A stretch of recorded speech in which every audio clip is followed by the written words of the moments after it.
Okay, let's unpack this. We are plunging headfirst into the vibrant, expanding world of international soccer today, zeroing in on the newly enormous FIFA Club World Cup.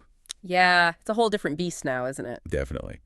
This isn't the relatively smaller format we've seen before. We're talking about a 32-team global spectacle, and it's throwing up some seriously fascinating matchups right from the opening rounds. What's truly fascinating here, I think, is how this expanded format radically increases the potential for, well, global impact and competitiveness. Right. It's designed to bring together champions and top clubs from, every corner of the planet in a way that really elevates the tournament's profile and tests teams against styles they just rarely encounter. Absolutely. It's the global club game truly trying to live up to its name. And the specific match we're diving into for this deep dive is a perfect example of that transatlantic clash. You've got the reigning European powerhouse, Chelsea, taking on the representative from Major League Soccer, Los Angeles FC. Right. This was a highly anticipated first-round game, a genuine measuring stick moment in this new, bigger setup. Exactly. A real test case early on. Yeah.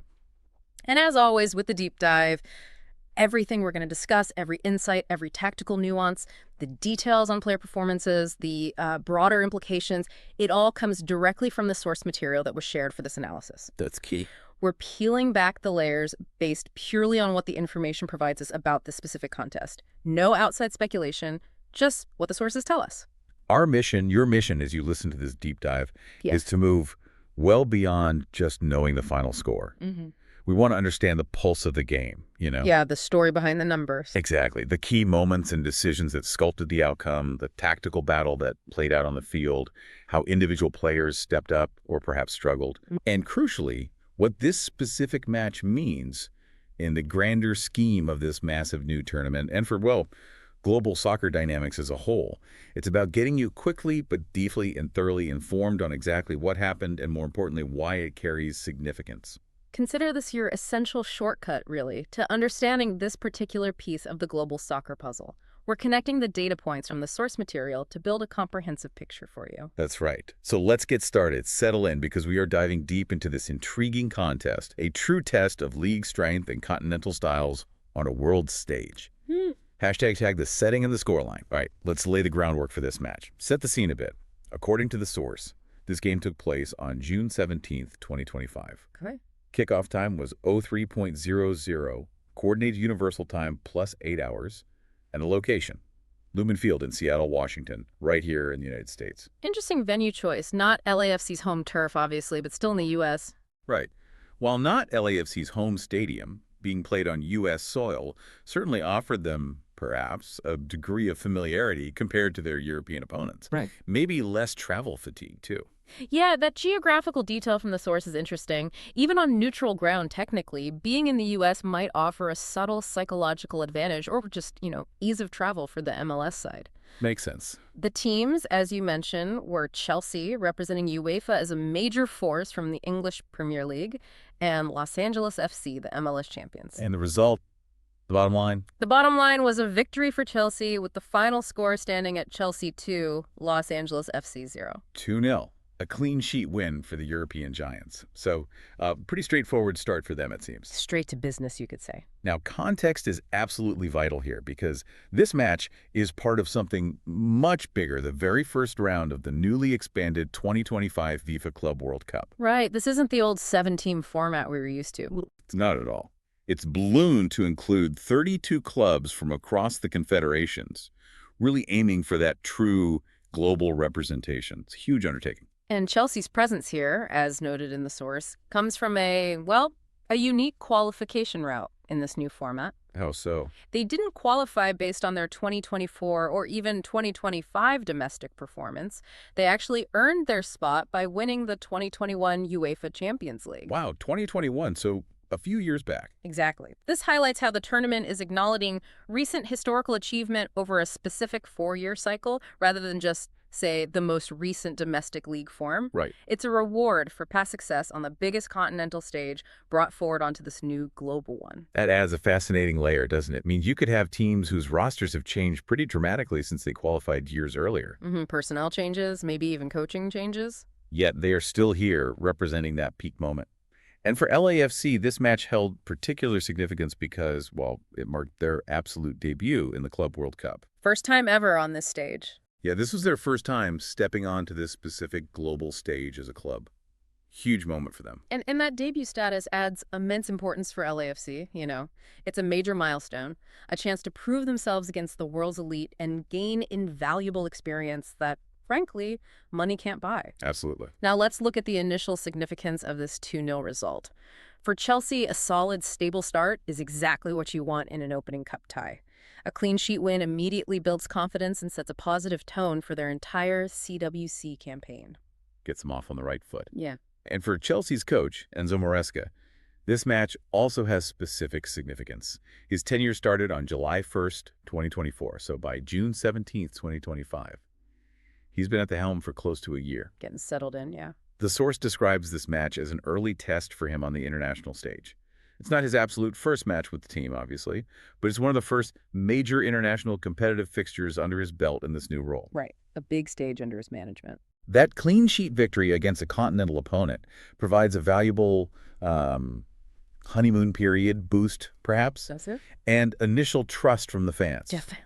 It helps him establish authority and implement his tactical philosophy more smoothly when results in high-profile games like this one are positive early on in his project. This is a critical point for any new manager. Getting significant results in important competitions early on, it validates your methods in the eyes of the playing squad, the club hierarchy, and, crucially, the fan base. Makes that buy-in much easier. Exactly. Makes buy-in easier. Now, for LAFC, despite the loss, this match is incredibly valuable international match experience. Even in defeat, yeah. It's undeniable global exposure, a chance to truly measure their current level against a world-class team like Chelsea, and it starkly highlights areas where they need to improve for future growth. And their participation alone, regardless of the outcome of this specific match, significantly raises their profile within North America and globally. Huge for the brand.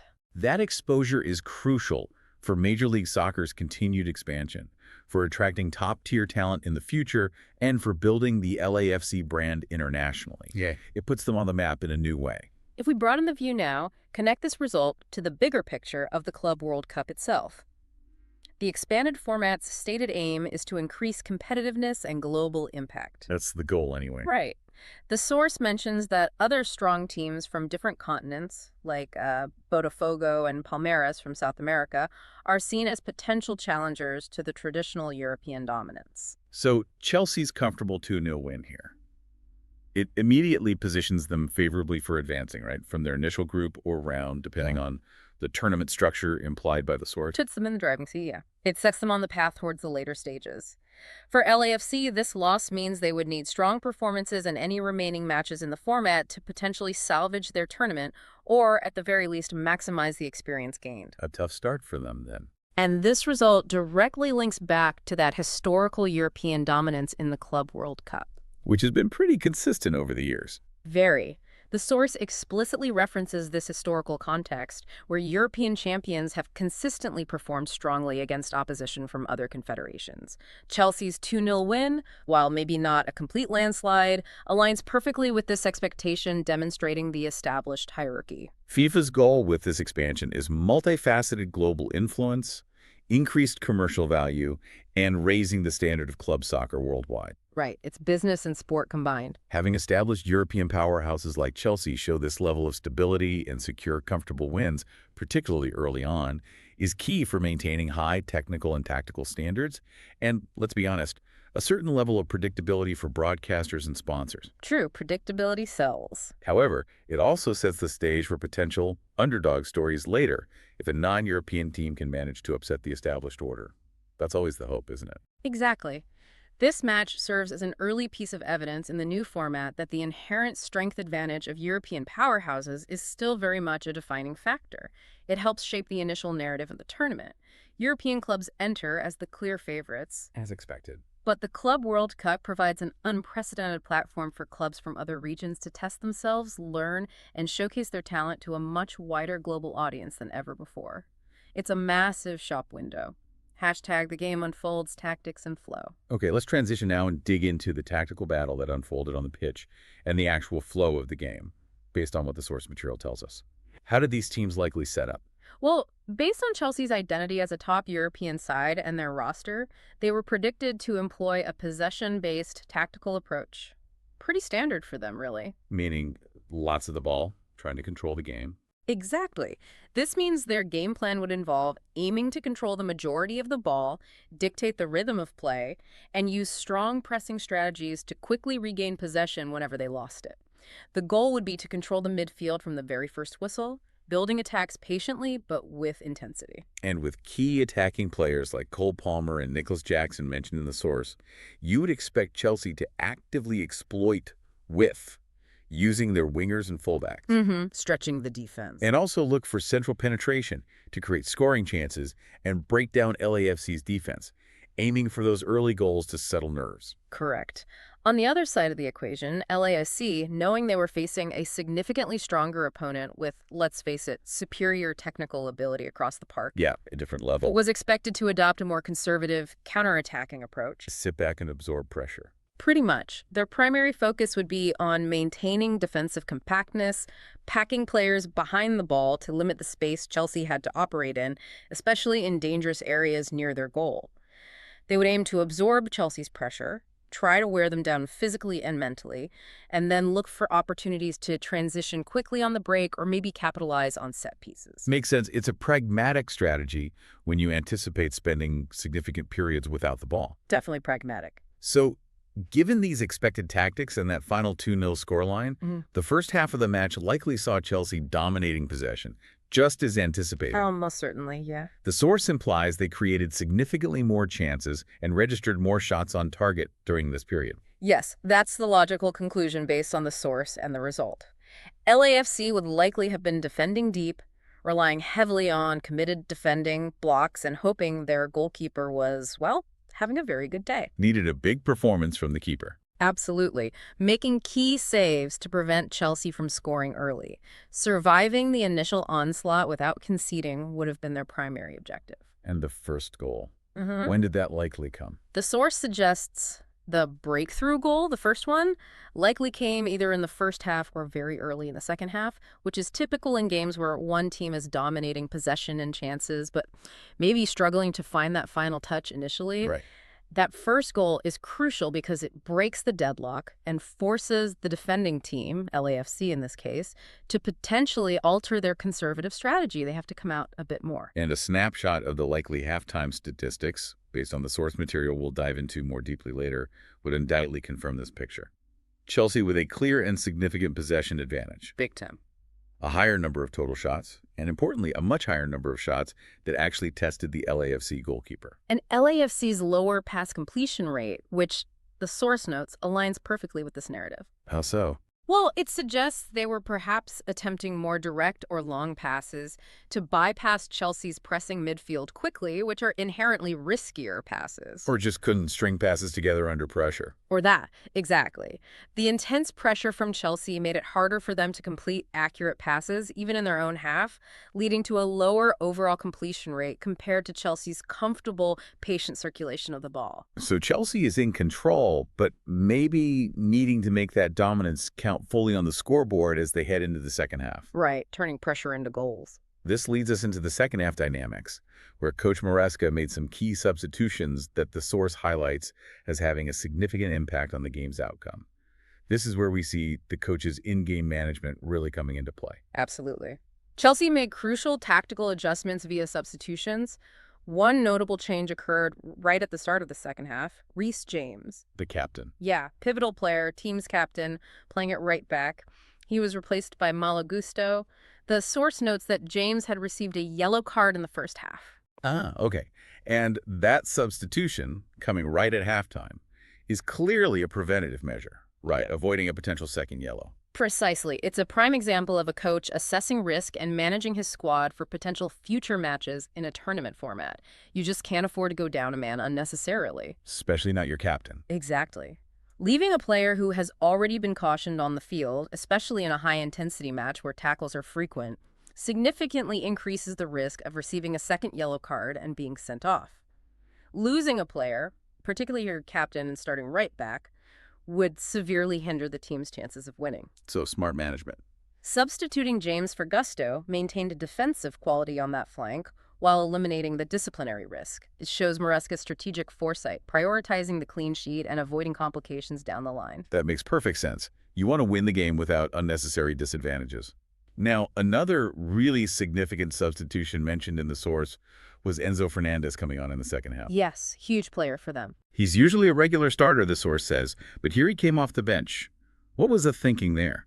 And his introduction was clearly designed to influence the game decisively. Enzo came on, according to the source, to strengthen midfield control and boost attacking organization. Adding more quality in the middle. Exactly. It was a clear move by Maresca to solidify Chelsea's dominance, maybe inject a bit more creativity or control, and hopefully find a way to seal the win. And he didn't just play a role, he also took over the captain's armband from James, indicating his leadership qualities and importance within the squad. And crucially, he scored. Crucially, and this is where the substitution was validated spectacularly, Enzo scored the second goal for Chelsea. So his goal was the direct payoff for that tactical decision to bring on a player of his caliber to kill the game off. That must be incredibly satisfying for a coach. Oh, absolutely. It's the dream scenario for a manager. It confirms the analysis of the game situation and the belief in that player's ability to influence the outcome. Pure validation. Fantastic. And there was another impactful moment from the bench mentioned. Yes, Liam Delap made his Chelsea debut in this match and provided an assist for one of the goals. A debut assist in a Club World Cup game. Wow. That's activating young potential on the biggest stage, isn't it? It really is. Bringing on a young, hungry player can inject fresh energy and maybe a degree of unpredictability that a tired defense might struggle to cope with later in the game. Shows Maresca's not afraid to trust youth. It shows Maresca is willing to trust and integrate emerging talent alongside established stars.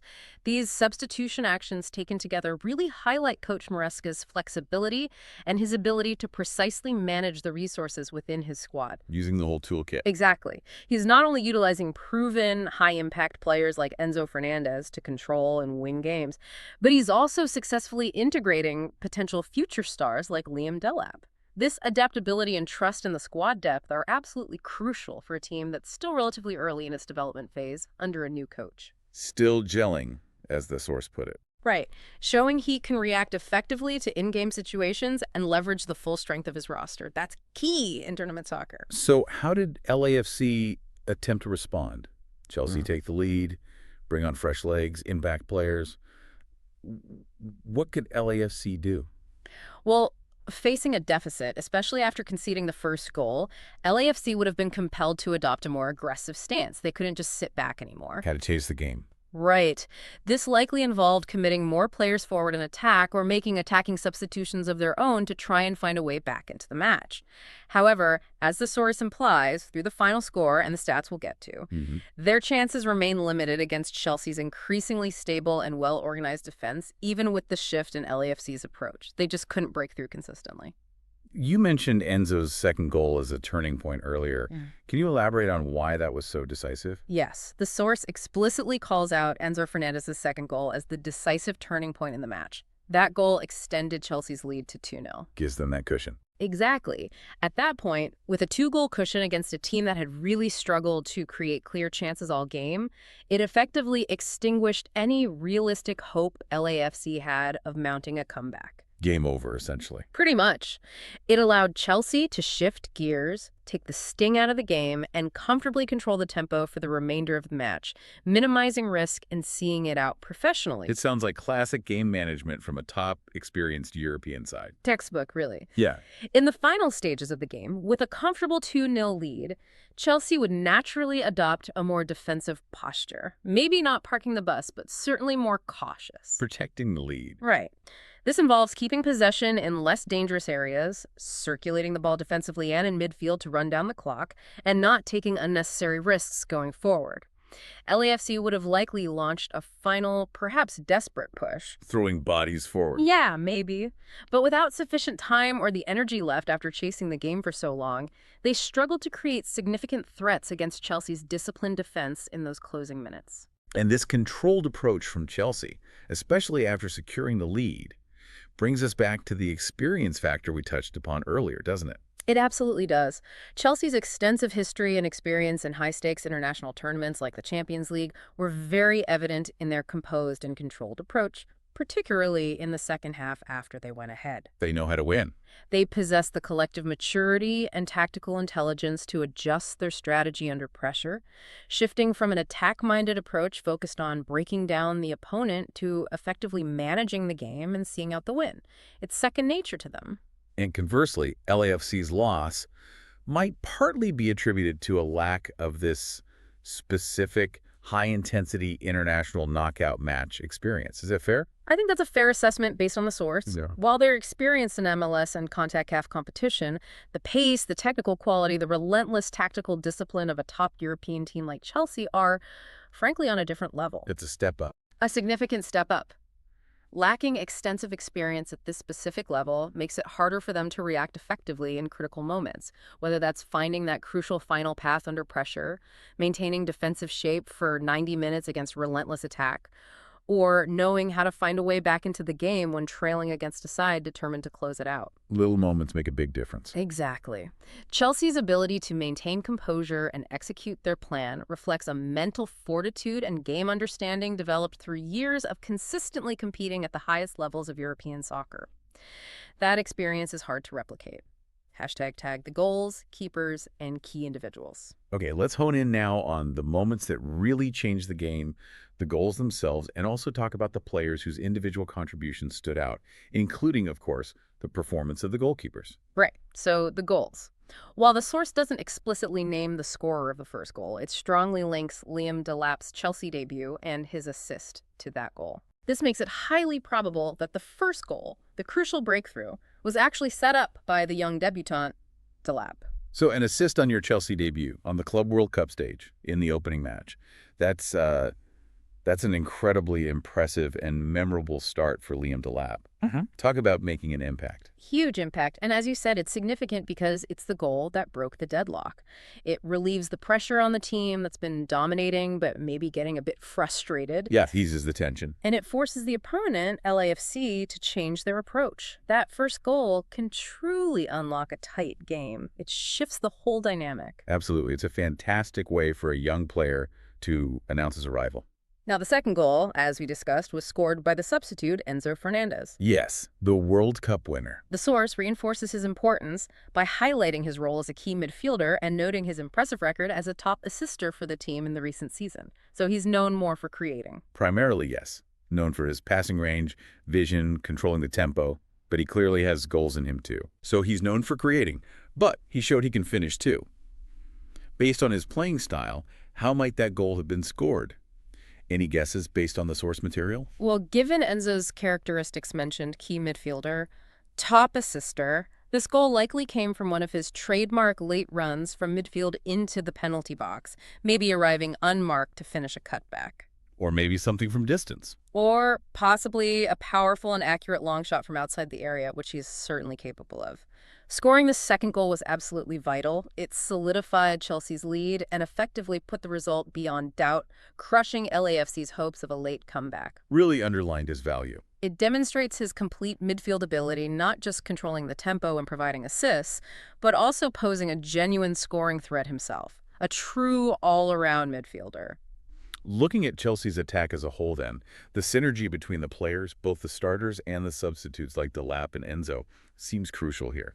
Yes, definitely. Delap's assist on debut indicates that he's already developing good chemistry and understanding with his new teammates, proving he can integrate quickly into their attacking patterns. That's not always easy for a young player. Good sign for the future.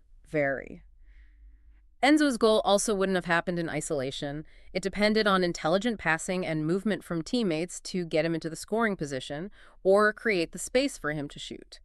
This highlights Chelsea's attacking fluidity under Maresca, where different players can contribute goals and assists depending on how the play develops. It's not just reliant on one or two guys. And the fact that they can combine new talent like Delap with established core players like Enzo speaks volumes about this squad building and coaching. It does. It suggests effective recruitment and successful coaching integration, bringing different player profiles together into a cohesive attacking unit.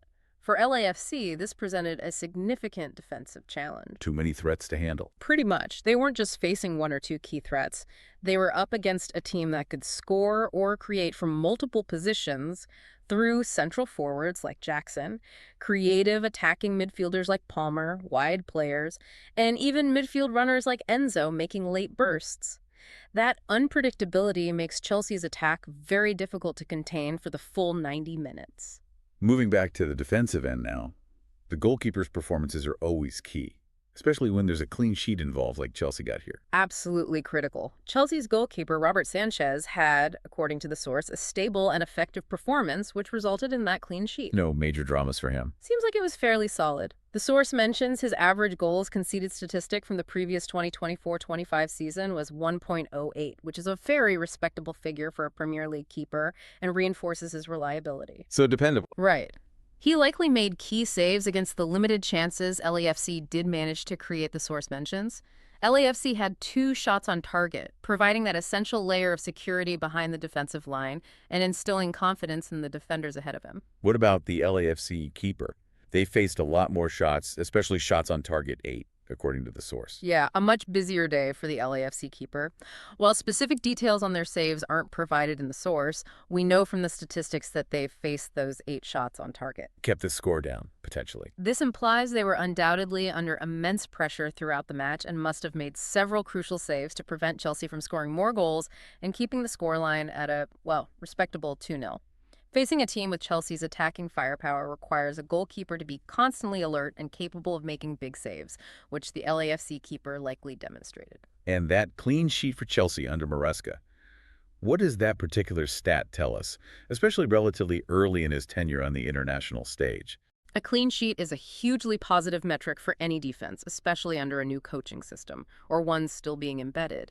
It indicates a significant level of discipline, tactical coordination, and understanding within the defensive unit. Not just the back 4. No, exactly. From the goalkeeper and back 4 to the defensive midfielders like Moises Caicedo providing cover. It shows that the team is executing the defensive game plan effectively, protecting space and limiting the opponent's clear-cut chances. This kind of defensive solidity is absolutely vital for success in cup competitions like the Club World Cup, where conceding even one goal can make the difference between winning and losing or advancing and going home.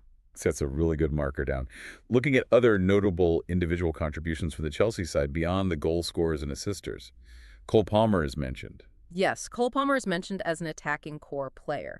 Even if he didn't directly register a goal or assist in this specific match, the source doesn't say he did. His presence on the field is crucial. How so? What does he bring? His creativity, his ability to find pockets of space between the lines, and his tendency to draw multiple defenders towards him.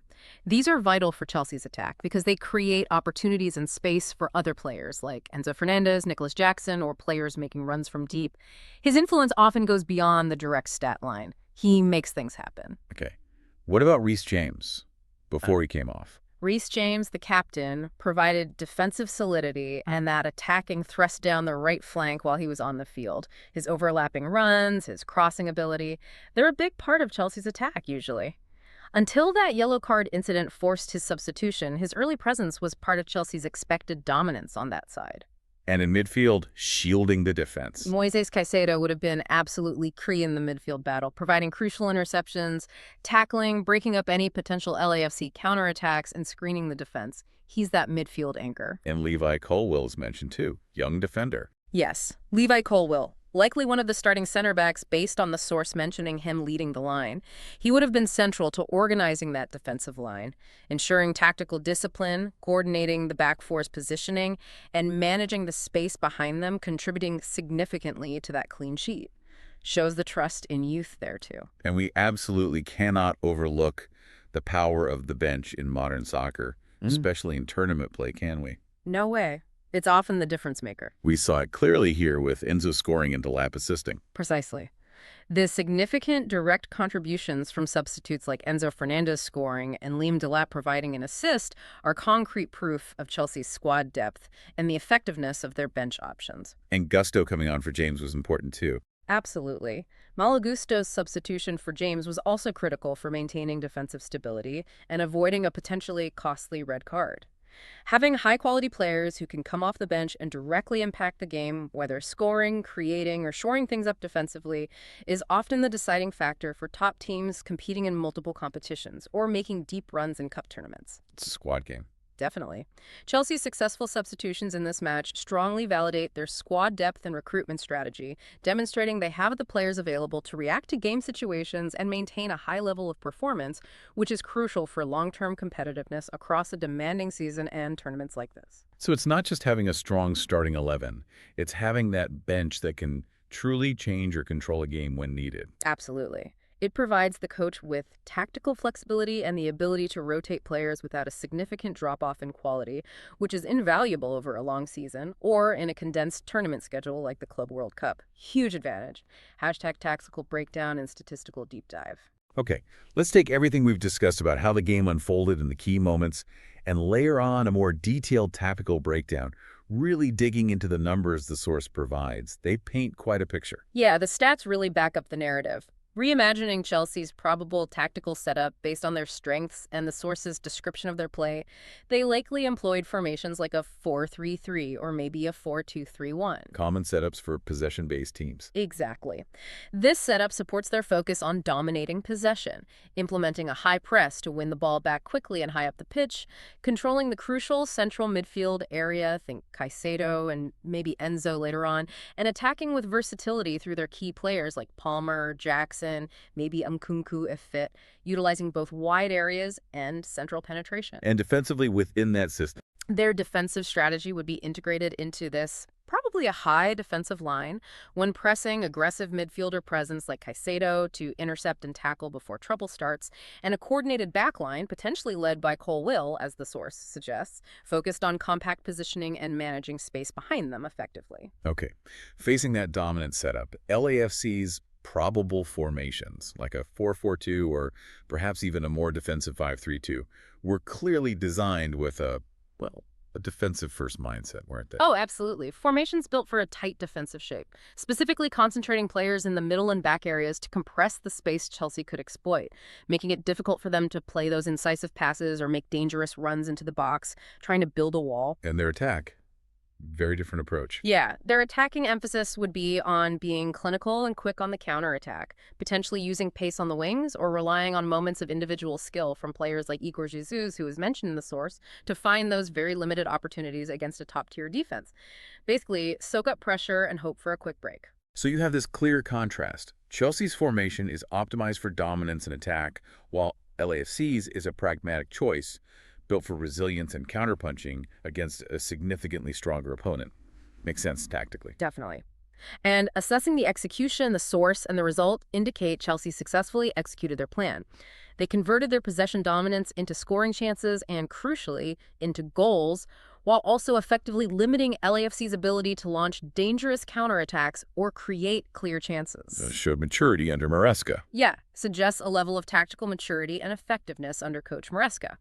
LAFC, on the other hand, while their defensive effort should be acknowledged for limiting the scoreline to 2-0, Could have been worse, maybe. potentially, but ultimately they couldn't withstand the sustained pressure, reflecting the undeniable gap in quality and depth between the two sides on this particular occasion. This is where the match statistics provided in the source become invaluable. They don't just tell us the result. They provide concrete evidence of these tactical battles and illustrate that strength gap we're talking about. Let's go through the numbers one by one. Absolutely. Let's break them down. First, let's look at possession. Chelsea had 65%, while LAFC had 35%. Wow, nearly 2/3 of the ball for Chelsea. This stat is a direct reflection of the tactical approaches, isn't it?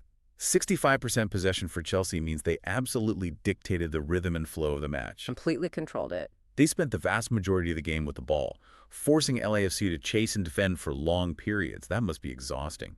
For LAFC, 35% means they had very limited time on the ball to build attacks, control a tempo, or even simply rest defensively, which is physically demanding against a pressing team like Chelsea. Tires you out mentally and physically.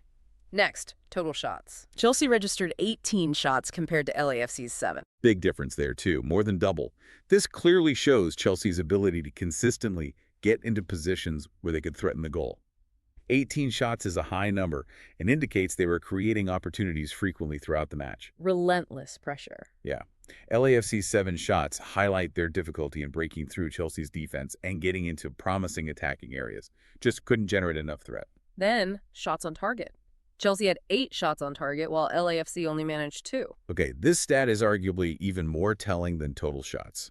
Not only did Chelsea shoot more often, but over 44% of their shots were actually on target, forcing the LAFC goalkeeper into action multiple times. That speaks to their attacking quality and accuracy. Clinical edge, or at least attempting to be. Right.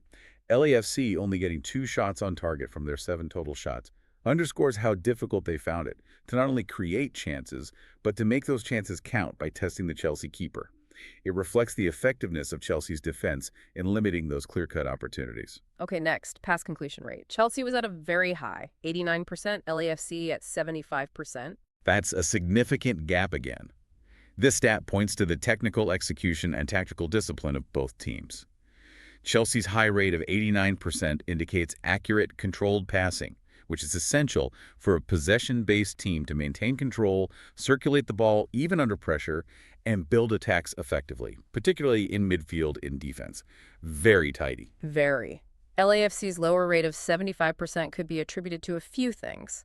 Attempting more risky, direct passes to counter quickly, as we discussed. Higher risk, lower reward often. Or simply struggling to complete passes accurately under the high-pressing intensity from Chelsea. They were likely rushed in possession. Makes sense. What about discipline? Fouls. Chelsea committed 10 fouls, LAFC committed 15. LAFC committing more fouls, 15 compared to Chelsea's 10, might suggest a few things.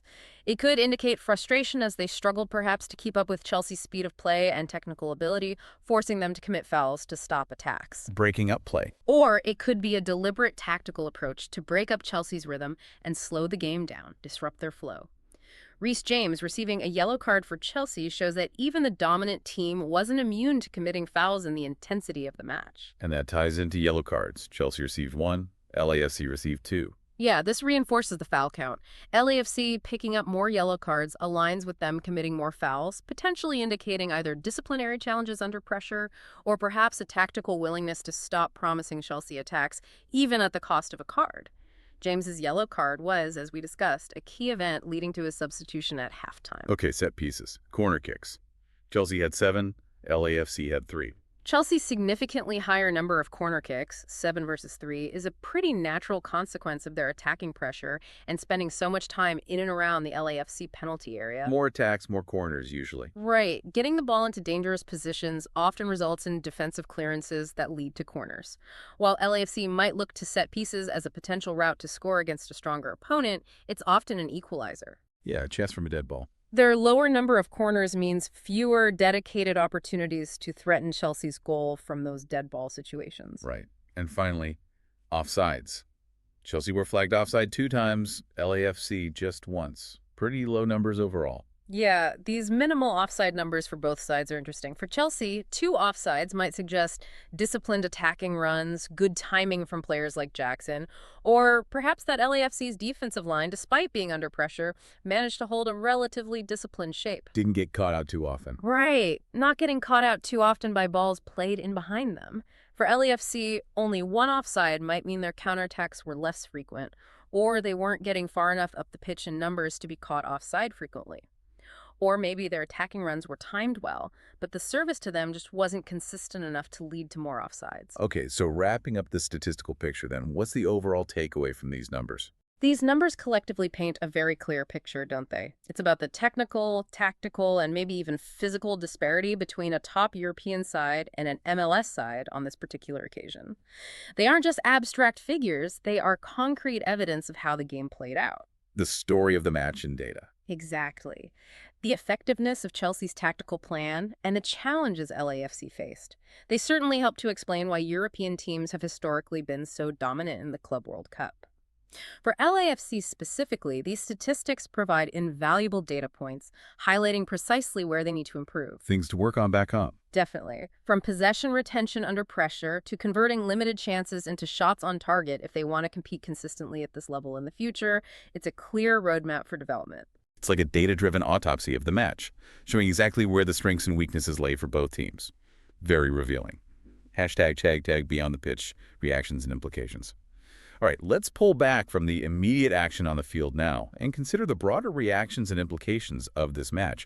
What might the coaches have taken away and potentially said afterwards? Well, based on the source material and the positive outcome for Chelsea, coach Enzo Maresca is expected to express significant satisfaction with his team's performance. You'd imagine he'd be pretty pleased. A 2-0 win, clean sheet, job done. Exactly. He would likely highlight the clean sheet as a testament to the team's defensive organization and discipline under his system, and specifically praise the critical contributions from his substitutes, Enzo Fernández and Liam Delap, whose impact was undeniable. Can't ignore that.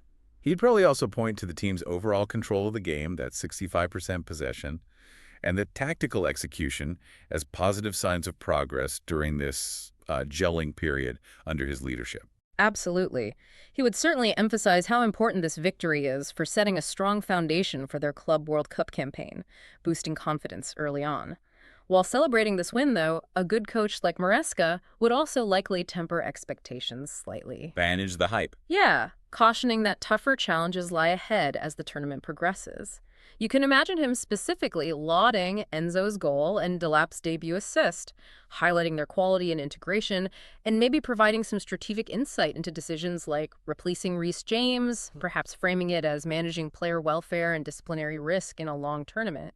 Shows he's thinking strategically. Makes sense. What about the perspective from the LAFC bench? It was a loss, but surely there are takeaways for them too, beyond just the result. Oh, definitely. The LAFC coach is expected to show realism. He would likely acknowledge Chelsea's clear superiority in terms of quality and tactical execution. You can't really argue with that. No point denying it. Right. But balance that by praising his team's effort, their resilience, and commitment against a formidable opponent. They didn't fold completely. He would undoubtedly identify specific areas needing improvement, particularly their attacking efficiency when they did manage to win the ball back, and specific defensive details where Chelsea managed to find space or exploit weaknesses. Using it as a learning opportunity. Exactly. He would frame the match correctly as an invaluable learning experience on the global stage, using it as a benchmark to assess the team's current level and looking ahead to applying those lessons in their MLS campaign and any potential future international challenges. So, acknowledging the gap, but framing it as motivation and education. How does this match fit into the context of the team's overall season trajectories? We know CWC doesn't affect league points directly. Right. It's crucial to remember that the Club World Cup is a standalone cup competition. This result has no direct impact on Chelsea's Premier League standing or LAFC's MLS points total. However, the indirect impact is significant. How so? Performance in a high-profile global tournament like this heavily influences a club's international ranking, its reputation, and its global brand value, which are all vital for long-term success and growth. It's about prestige and profile. And for Chelsea, entering the tournament as the 2021 Champions League winner, their main objective in this expanded CWC format under Maresca is undoubtedly to win the entire thing, right? Add another global trophy to their cabinet. That has to be the aim. This confident 2-0 victory is a strong first step towards achieving that ambitious target. They've laid down a marker. And the source mentioning Chelsea's strong attacking options beyond those who scored, like Christopher Nkunku and Jackson, suggests that Maresca has significant depth to work with for the rest of the tournament. It does. This CWC run is part of the process of integrating these players, refining combinations, and showcasing the team's attacking potential under his system, pointing towards positive future development for the club. It's a chance to build momentum.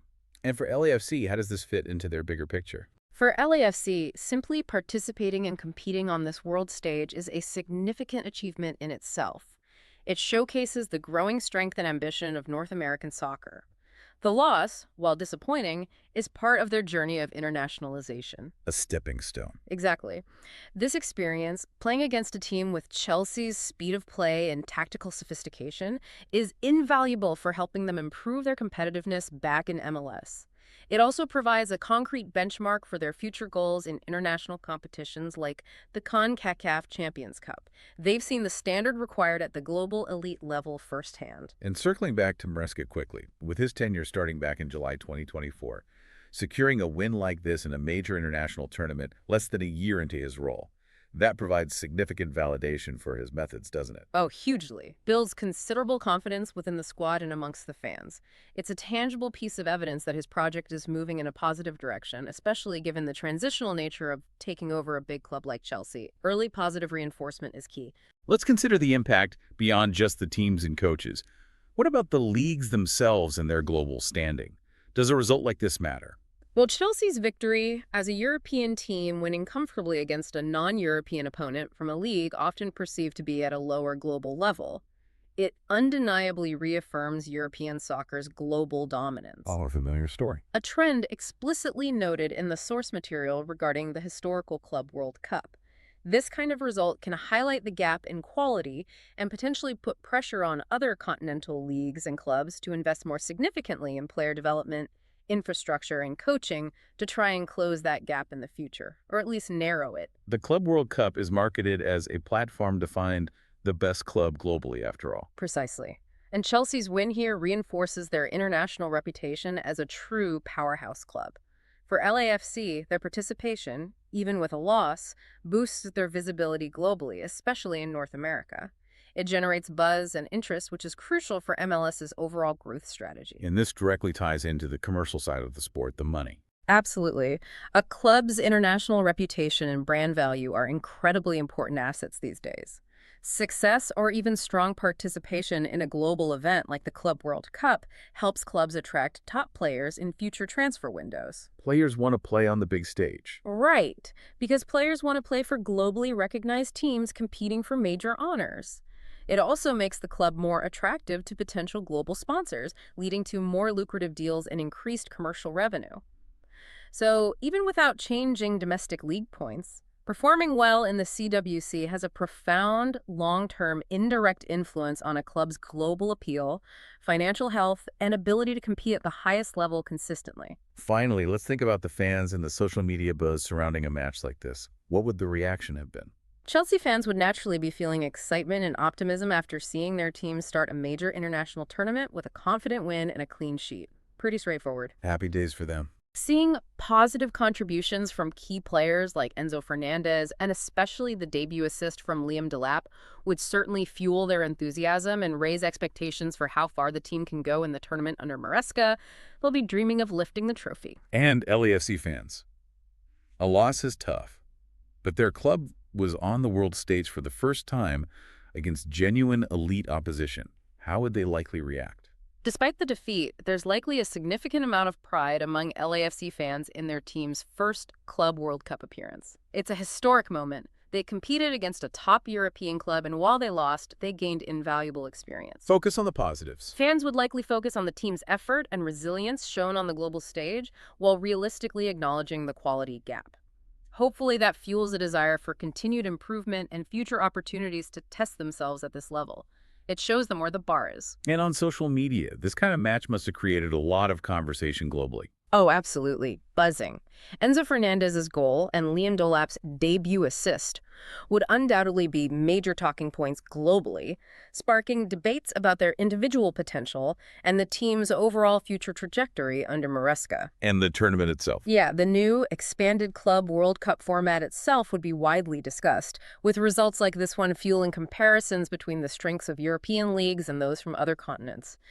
Is the gap closing? Is it widening? And Delap's debut assist specifically, that must have caught the eye. That's a narrative social media loves to amplify, isn't it? A young player stepping onto the world stage in his first appearance for the club and immediately making a tangible impact with an assist. It symbolizes the potential for emerging talent and provides a compelling story for fans to follow. Hope for the future. Yeah, always excited to see youth break through. And all of this activity on social media, the discussion of results, players, tactics, comparing different styles, directly serves FIFA's goal of increasing the event's global influence and promotes a greater understanding of soccer's diversity and different approaches around the world. It gets people talking soccer globally. #tag looking ahead.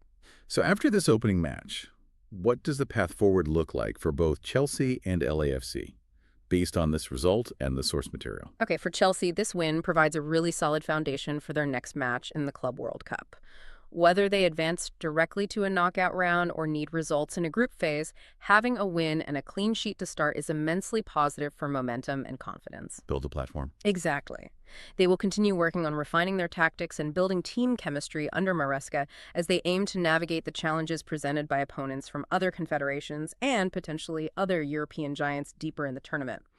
The tests will likely get harder. And while the source doesn't mention it specifically, as a top club constantly striving for excellence, Chelsea will always be evaluating opportunities to optimize the squad in future transfer windows based on performances like these on the world stage, right? Yeah. Seeing who steps up. That's a given for clubs at their level. Yeah. Performance on the biggest stages informs future decisions, and their clear and stated target in this Club World Cup has to be to compete for and ultimately win the championship.